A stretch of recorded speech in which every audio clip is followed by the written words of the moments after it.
on the 25th of May. This is 1856, yes. Sister, or I should call her Mother. Mother 12 had a baby while she was at sea. They arrived in New York on the 4th of July, and they were 12 days behind the Thorntons. They went by train to Iowa City, Iowa, where they were to be outfitted to come across the plains. When they got there, they found the handcarts were not made. There was a long delay. Why the handcarts weren't made, from my reading that I did, they weren't too sure whether it was because they wanted them to come and help prepare them, there was not wood, or they had been too busy, or what, they just didn't know. So the men were put to work making handcarts, and the women sewed tents. And let me tell you a little bit about how they worked that out. To each tent, to each 100 persons were assigned 5 round tents, and there were 20 people assigned to each tent. There were 22 handcarts in the Martin Handcart Company, or 1 to every 5 persons, and 1 Chicago wagon to haul the tents and provisions. And each Chicago wagon was drawn by 3 pair of oxen. Now each person could carry 17 pounds. The children could carry 10 pounds. Now I'm going to be a little informal here and show you a little something.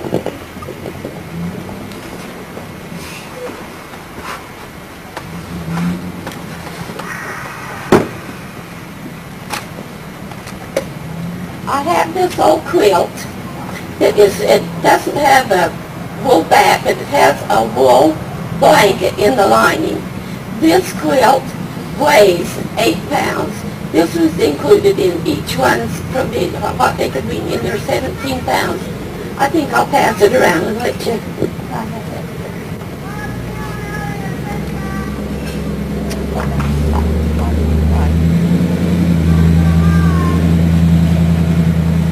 Now, if you were going to go across the plains, how many pairs of shoes would you take? If you were a man, how many pair of pants would you think you'd need? The women, how many dresses? The dresses were long. They came up to the necks. They were around the wrist. Their petticoats were long. They were gathered, and they weighed. They weighed up a little bit. So everyone, then they had to include their pots and pans in this, also in their 17 pounds. It would really, when they came to weighing them in, suddenly there appeared to be an enormous amount of fat women. And after they weighed in, then the women were slim again. But I think that a lot of the women were sorry they did that in the end. They left Iowa City on the 28th of July, 13 days behind the Willie Company. And there were 2 ox teams behind them, 2 ox team parties.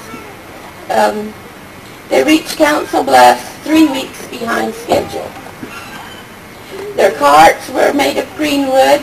They broke down on the way. Everyone, besides their 17 pounds, I've tried to go through this on this path with these people as on the trail as they went.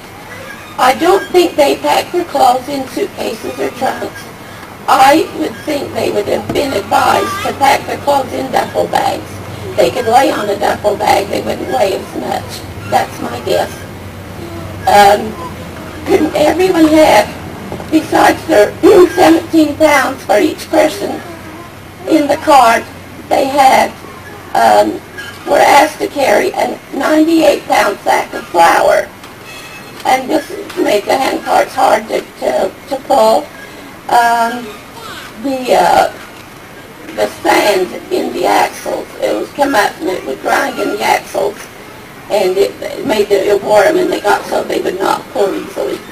The weight of the flour broke down the shoulders of the hand carts. Now, what's the shoulders of a hand cart? I'm not sure, but I guess it would be the braces. Maybe it was the thing across here. I don't know that held up the thing. I just not sure. But anyway, it would break, and were constantly repairing. Each person's allowance of food was 1/2 pound, this is per day, 1/2 pound of beef, 1 pound of flour, and there were, and they had molasses, sugar, rice, and oats. And there were 3 or 4 milk cows for every 100 persons.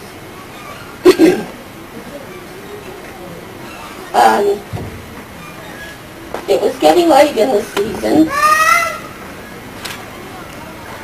Their food ran low. What they brought, even before they reached Florence, which is now Omaha, and when they got to Florence, they held a mass meeting, a monster meeting they called it, and they talked about, should we stay here, should we go on. There were 5 men in charge of the group then that had experience. 4 of them said, let's go on, let's push on. 1 said, we cannot make it.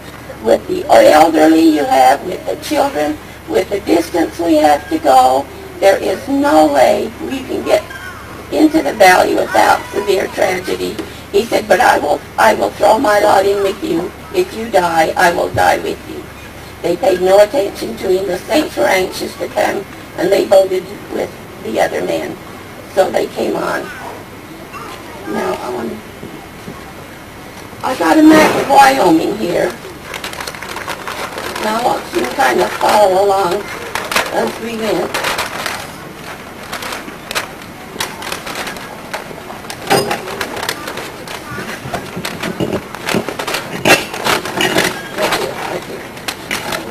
Yeah. Now here's where they started from, right down in here. And if they came, this is right here is Fort Laramie, not the city of Laramie, the present city of Laramie, but Fort Laramie. By the time they got there, they were in trouble. The supplies, the provisions they expected to be there were not there. There was nothing for them. Some of the saints, now remember these were people who had not money, some of the saints turned in their watches and their jewelry to buy food and things from the soldiers, and they got cornmeal, bacon, beans, and flour, but it did not last them very long. They reached Fort Laramie on the 8th of October, and the wagons were still giving them trouble, and they used the bacon to put in as grease into the axles, their precious food, to try and make them pull easier. They also used their soap to help them pull easier.